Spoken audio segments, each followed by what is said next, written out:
All right, so I'm going to show you a basic chain stitch.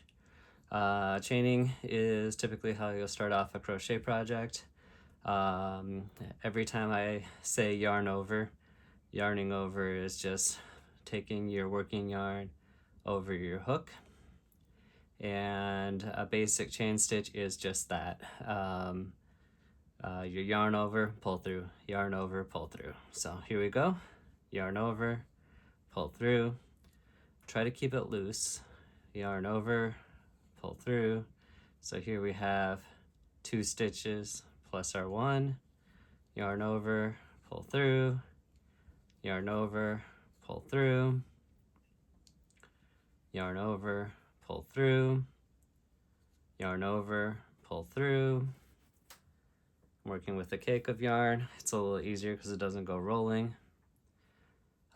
Here we go again, yarn over, pull through, yarn over, pull through, yarn over, pull through, yarn over, pull through, yarn over, pull through.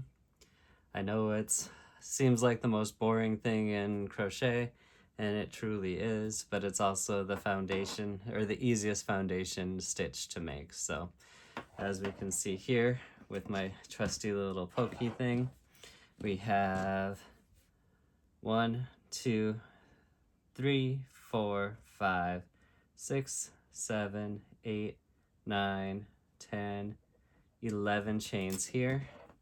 And then we do not count this one because this one we're going to double back.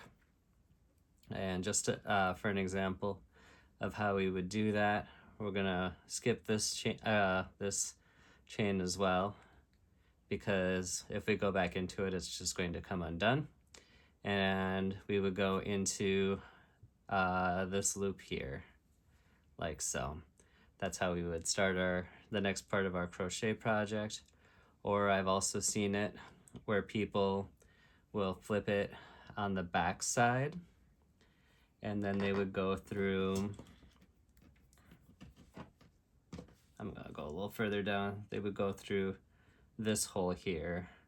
That's particularly helpful with Tunisian crochet, which is a slightly different style of crochet where you have a forward and a return pass. But that would get you a nicer seam on the bottom versus going into the front of your work and going in basically through these top loops. Oops. Like that.